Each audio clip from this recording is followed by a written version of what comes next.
Mhm. Hi to everyone. Today we plan to talk a little bit about the aesthetics of digital crypto NFT art. We will talk later how to distinguish these terms, and I will present the results of some research conducted by the colleague who did the research on the SuperRare marketplace. And at the end of the presentation, I will try to point out some questions, some issues, some points for further discussion that is actual in the field right now. And that doesn't mean that these questions should be answered right now or can be answered right now. But still, it's a starting point to start to think about the aesthetics of crypto art and relevant topics. So right now, just to talk about the terms and to make a brief overview, a few words about aesthetics as it is. So it started from Greek, and it means sensitive, pertinent, through sense of perception, and basically this concept and a lot of other concepts that we have to thank to our to ancient Greeks and as a starters of Western civilization, and this concept was and this concept was inherited, and right now we have this grounded in our philosophical studies, because mostly it's a philosophical study. And what about aesthetics? What is why it is important? We have to say that before Enlightenment period, the art itself was characterized but mostly and was valued because of its technical values and because of its ability to add to some rituals and some social phenomena, like some ceremonies, some cults, etc. So there is the value of art was mainly perceived from social point of view. After the Enlightenment period, there was certain philosophical backgrounds developed, and I will show it here. There is a philosopher, Alexander Baumgarten, who defined the aesthetics as a main characteristic of art. And from that period, the aesthetics became like a starting point to think about the quality of art. If to speak about the main points in the history of art in 20th century, we have to say that conceptual art started with the work by Duchamp called Fontaine. Probably you all know it. And here we have to understand that there is a certain gap appeared between the aesthetics as it is and the value, the essence, the idea of art. Because since that case, aesthetics was not required to call the art to be art. So it was the sort of very crucial point during the 20th century. It's a breaking point. And right now we have to mention that we have another crucial point in the art history, because right now we experience the growth and the flourishing of so-called NFT art or crypto art, digital art, which means the main and very important thing, the object of art can be dematerialized in the physical world. So it's a sort of bifurcation point. That's a point where some very philosophical nature of art can be revised. Nevertheless, the aesthetic value remains still remains very important characteristic, because in the other because how we can distinguish good art, I mean conditionally good art from the bad art, how collectors can distinguish one NFT or one piece of digital art from another, how artists can say something about his art if he wants to describe it in terms of usual terminology that is used for art critics or for some media that write about art. So we still have to get back to the question of aesthetics when we are speaking about digital and NFT or crypto art. And just a few words right now in my presentation. You at each page you can see some work of well-known crypto artists.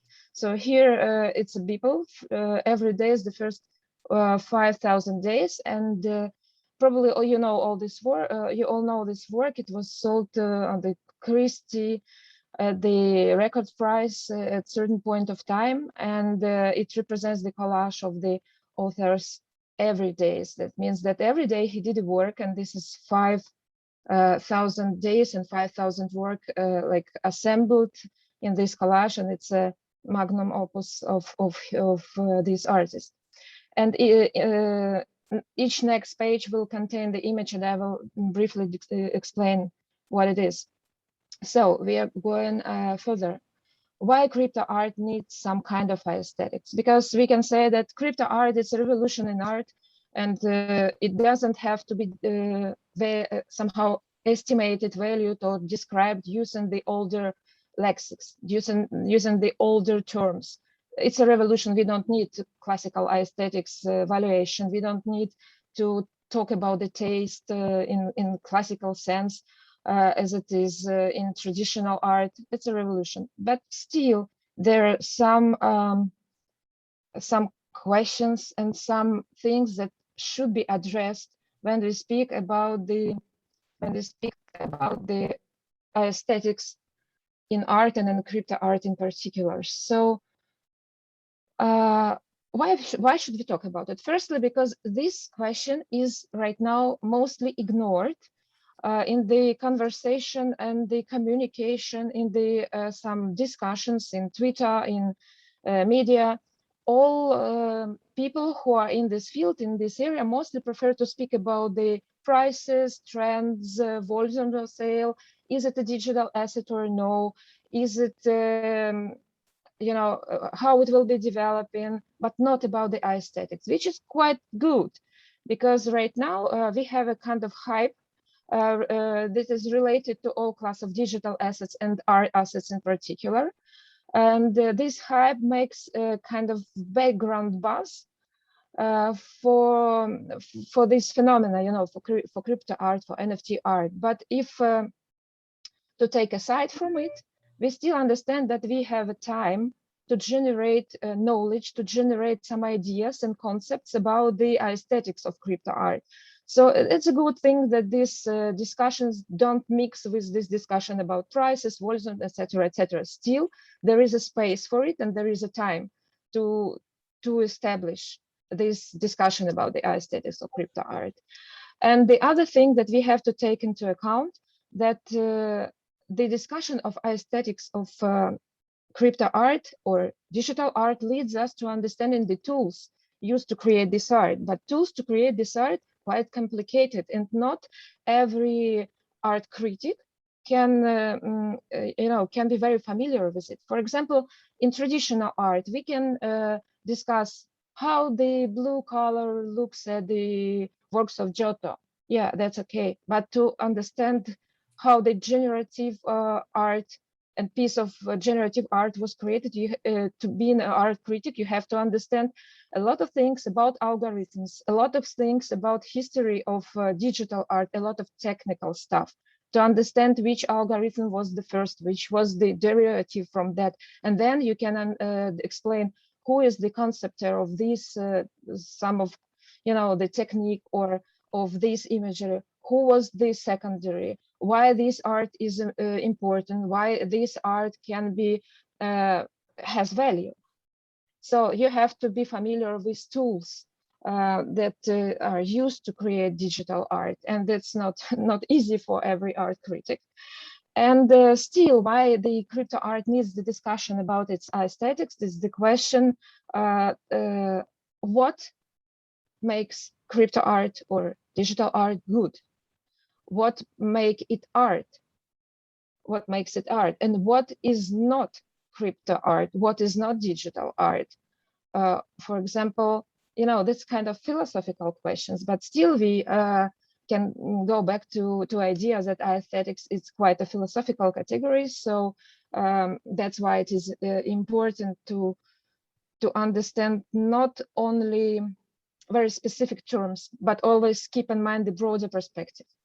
So on this side of my presentation, on this slide, you see the work by Pak, which is called Complexity, number 68 out of 100. This shows that it's, that's a number out of certain edition. And this is animated work. And if you can look up, it always transforms on animation. It's very interesting. You can check it.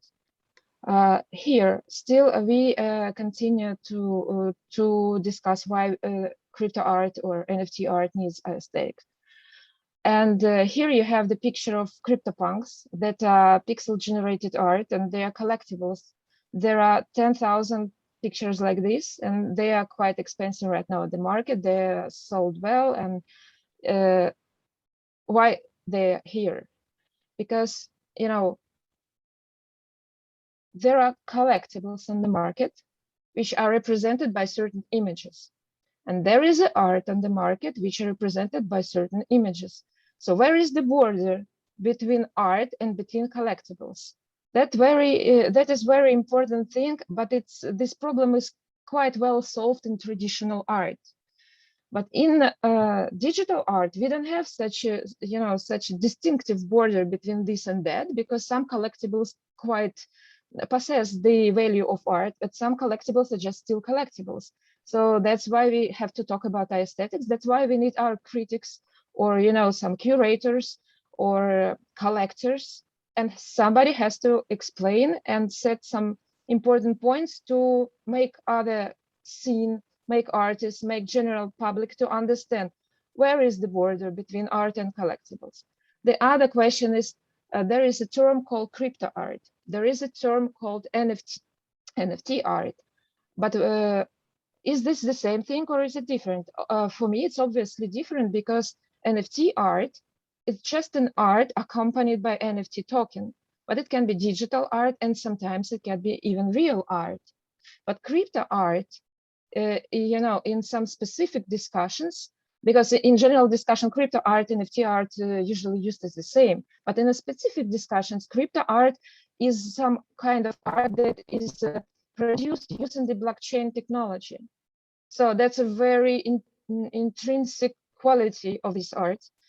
And it's also important to distinguish, to make this terminology set up, and to have some theoretical explanations why it is like that, why you have to distinguish this and that, and why it is important. Because right now it's a mess. Sometimes people use the same terms describing different things.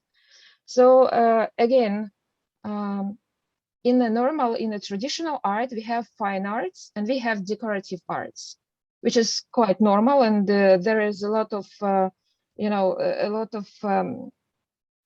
some traits, features, and some points how we can distinguish those two. We understand that old masters, that's art, and some Rococo art can be just decorative art. And there is certain algorithm and technology how to value it. In NFT or digital crypto art, we still lack this instrument, because there is no, as I told, there is no very good, well-defined border. What can be called art as art in terms of digital art? And since there is no this frame of reference, and there is no conventional agreement about this, it can happen that people who just buy this art at the market can, define trends, and therefore set some presumptions, and define the market itself, and can control the development of the market, because sometimes money votes, and it's not a very good thing. We will talk later about it, because some academic communities, some specialists are also a part of the market, a part of the industry, part of the scene that should have their voice. And that's why it's very important to start a discussion about the digital art aesthetics, about the crypto art aesthetics, because this the existence of this art, the development of this art should not be led only by market itself. So again, I already talked that that's very important thing to distinguish works between themselves and to make it clear for the collectors how one work can be distinguished to another, and also the aesthetics when you study it can help you to to set some specific terms, can unite some certain artists and groups, can help you to describe the directions, some styles, some kinds of art that is still, there is a huge amount of work to be done. And the quality of the NFT and the digital art is huge. And sometimes it's, can be compared to tsunami that came and then it will go back. We will see what will left and how we can, classify this art. So it's very important to keep this in mind. I briefly will present the result of research which is done by our colleagues who are working in the crypto art. That's a FlashArt and MoCDA, and it was published in March 2021. And you can find the more detailed description of this research on the Artnome site. It's a very good blog, and it's dedicated to some aspects of NFT and crypto art. And I will just briefly review the result of this research to give you some information and to set up some points for the further discussion. How this research was made.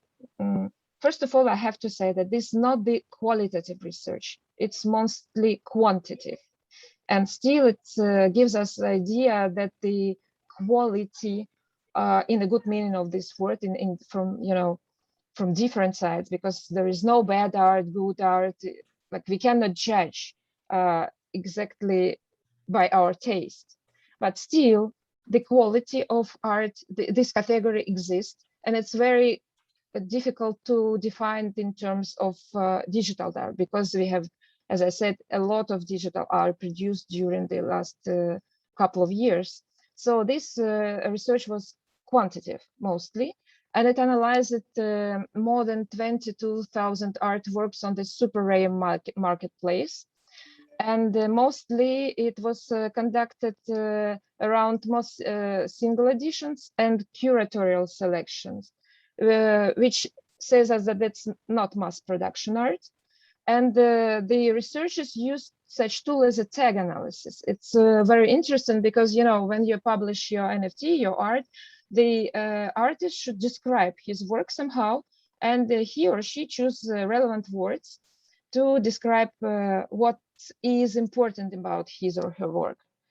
And therefore tags reveal the motive of artists related to their work, and also tags usually it's key words for collector when he or she starts to search for a certain art to buy, to collect, or to to review.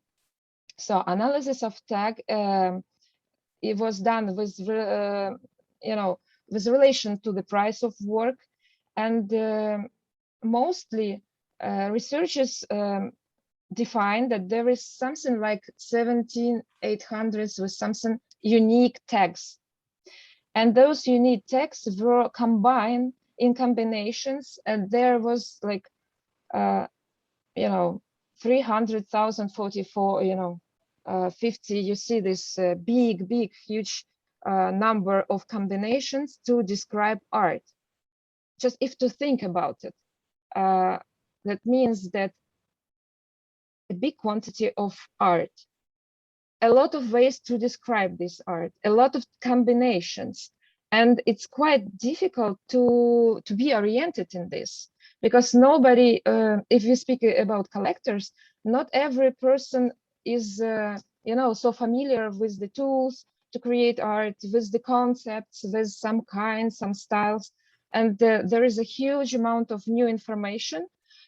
is presented on this marketplace and another marketplace and on the market, and still it's not classified well. So that's again idea why it is important. So researchers decided to focus on top 50 tags and their relationship with the price of works. Probably that that was quite meaningful thing to do, and it was one of the few meaningful things to do in this research, because as I said, it's a huge quantity and huge amount of data related to the art on the marketplaces right now, especially if to speak about the OpenSea, where the big volume of sales and big amount of art, the big number of art is presented. So the interesting to notice that the most expensive tag was sci-fi, and you see that it's more than $7,000 is the average price of work which is bought with this tag. There was also sci-fi and space combination that is also quite high in value, but still the value is represented by dollars here, and it's almost 6,000. The same 6,000 is the value of combination of the 2D art and surreal, which leads us to the idea if 2D art is combined with the surrealistic style, it is still valued in digital art as well as in traditional art. If to speak about the traditional art, we see that nude is the most expensive canonical traditional tag from the fine arts domain, which is almost $5,000. So it's important to notice that some terms, some genres, some kinds of art still came from the traditional art scene to the crypto, to the NFT art, and we see it, even analyzing the tags of the works. And another thing, that portrait is still the most popular genre, which is also inherited from the traditional art scene. The other unique thing which is not presented in traditional art, it's tags or themes related to Bitcoin, blockchain, Ethereum, and it was quite logical for some people and quite surprising for another to see that they are not of the most highest value, because it costed up to $2,000. Because these topics are, first of all, they're cliche in the crypto art, and the second thing that they are, they are very narrow in community, and they are quite specific to certain types of work. And sometimes artists even draw the symbols of Bitcoin, of the Ethereum. It was a hype for that, but still, if we are talking about the aesthetics of art and looking at the art, as a phenomena, this is still the narrow domain. It's just a certain kind of art. And the value of these tags, of these cryptocurrency elements is not that high, for example, as comparing to surrealism or sci-fi. I wanted to say that this is a Nyan Cat. It is an internet meme, and it's also was sold as a piece of NFT art, and it's quite familiar, and it's also iconic. And next page, we continue about the tags, and it's very interesting to say that in traditional art and in NFT or crypto art, drawing is also tended to be sold for less amount of money. In crypto, in digital art, combination of abstract, psychedelic, and surreal is very popular. And if to speak about the color palette, it's also interesting to see that top 50 tags contain the word related to color, and most often black or red was used, and red is sold more successfully. And overall, this palette is dominated by red, pink, purple, magenta, and some art critic relates and says that it's rooted in such thing as techno-nostalgia. And this is the average color of NFT works on SuperRare and obtained by mixing colors of more than, 22,000 works. So it's interesting. But if to go back, we also have to understand that indication of tools, and this is important information, is also noticed and always put in tag.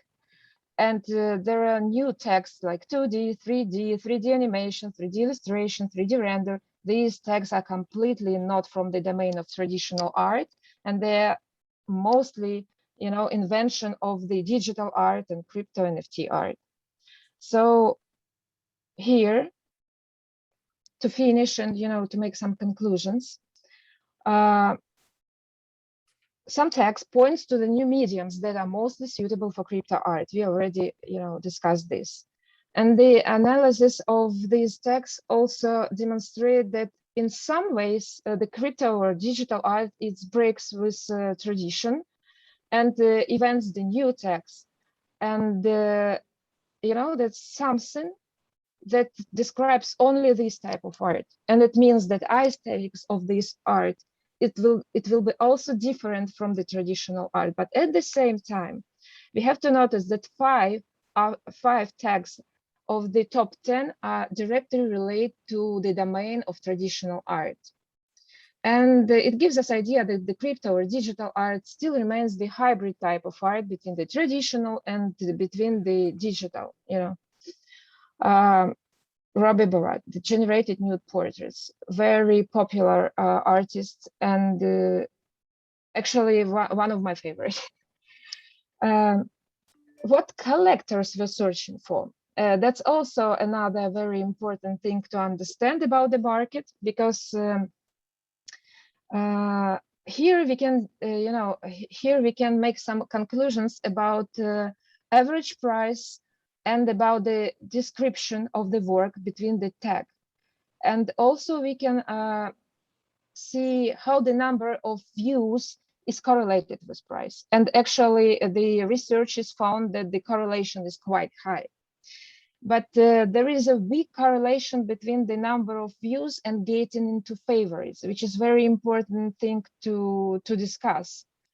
And I will present it in the next slide. The other thing that we have to notice, and for me it's very important thing, that particularly in this research in SuperRare, 7.7% of views were acquired by top artists that are producing 3.8% of NFT, and such artists as Hakata, X, Copypack, Koldi, Robbie Barat, and others who are top artists.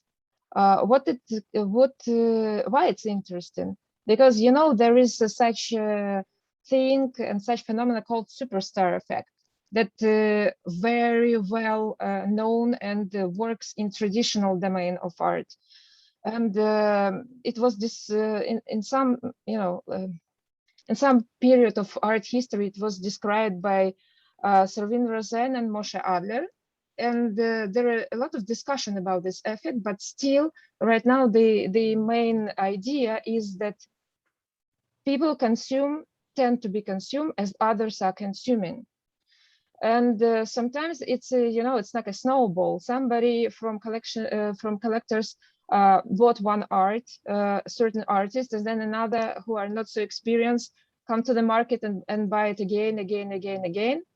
And a lot of artists who are really good artists and with a high quality art cannot get into the market and cannot break this barrier. And this is a disadvantage of this effect. And a lot of critics, a lot of curators speak about that this is a kind of problem in traditional art. So what we hear, we see that the same tendency is emerging here. About the views and favorites, it's again, here on the left side, you see the work.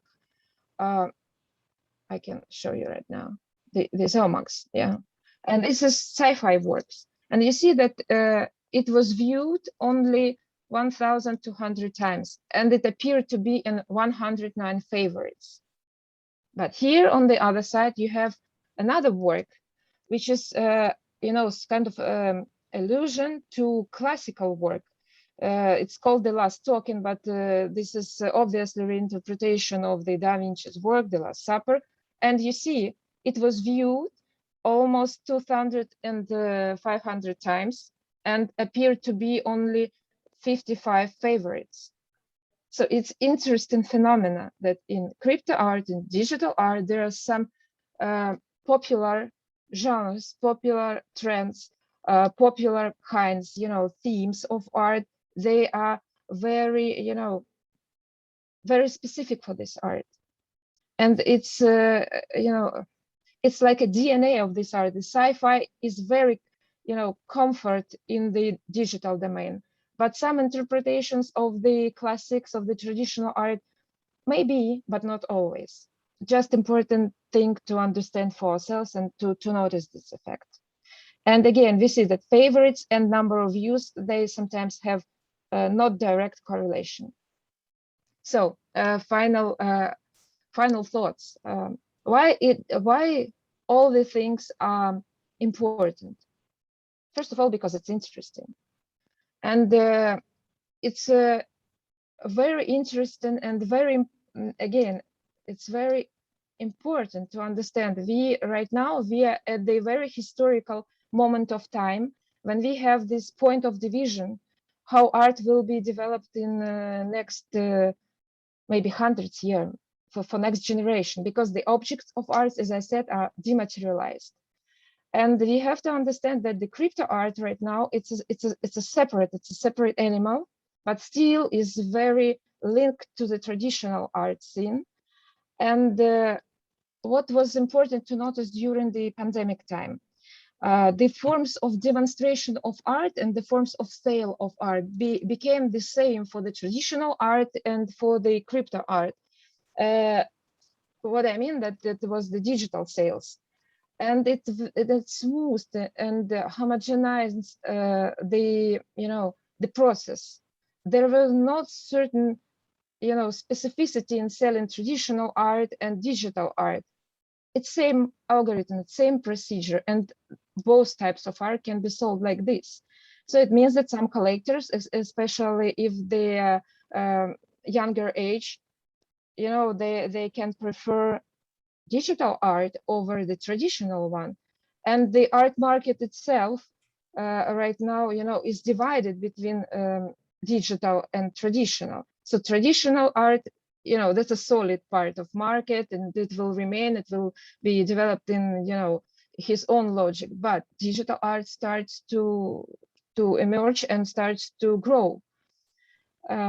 Still, crypto art is very multidisciplinary area, and we have a lot of artists, a lot of collaborations, and sometimes it breaks rules of the traditional art. Who is the author? How it can be defined? What is the status of the collaboration works? Because we don't have a lot of collaboration in traditional art.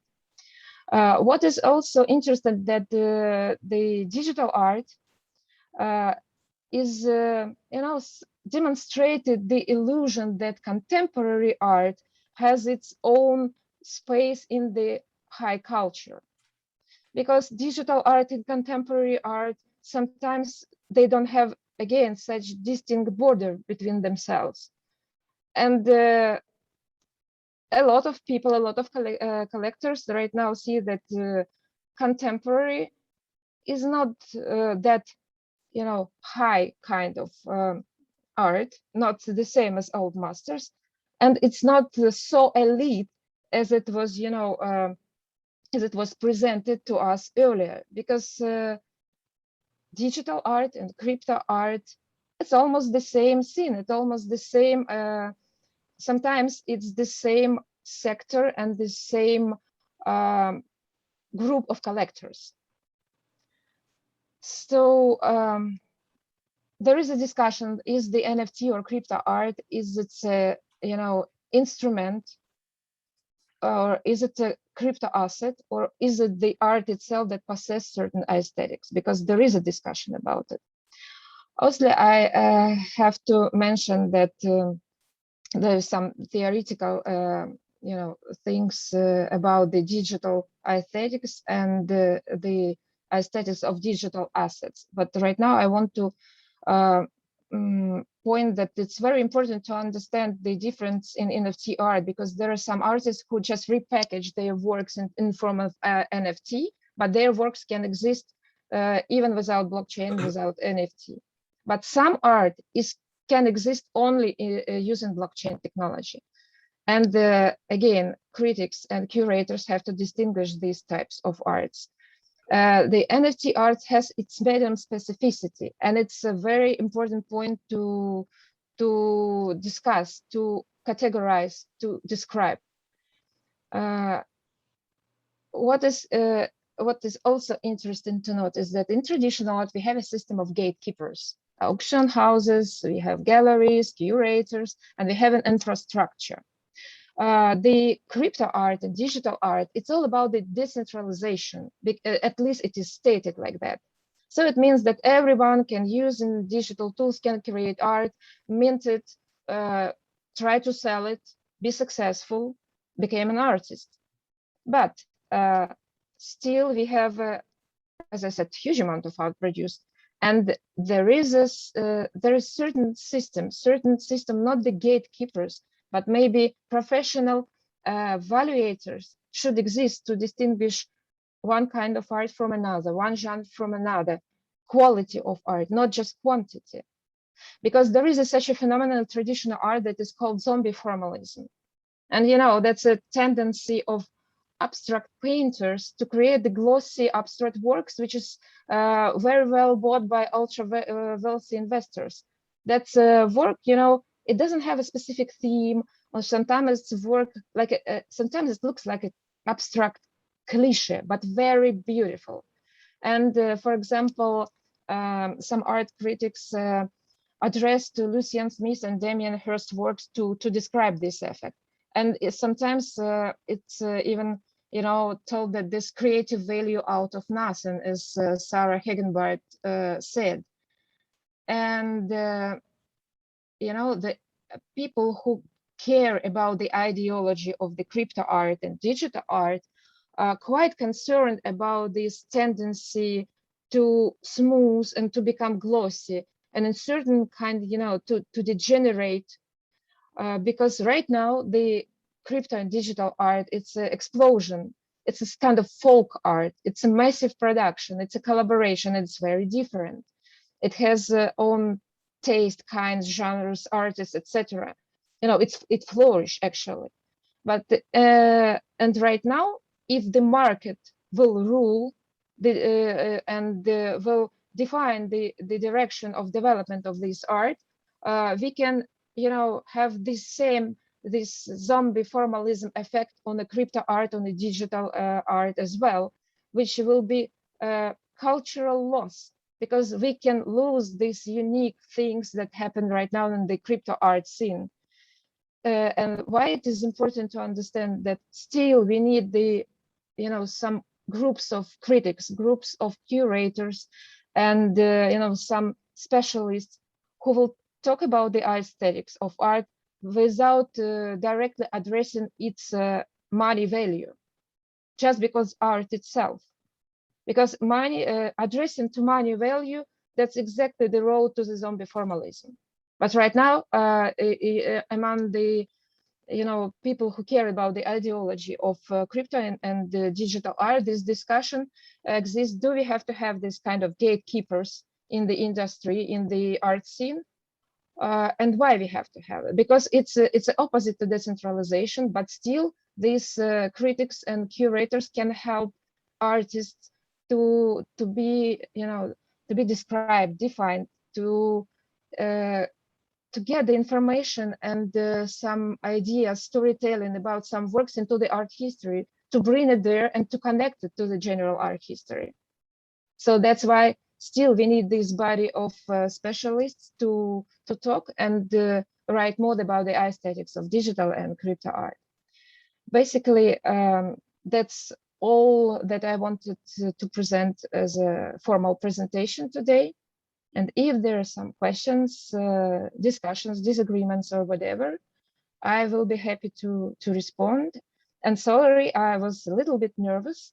English is not my native language, probably you noticed, but I hope that everything was understood. If not, please ask your questions.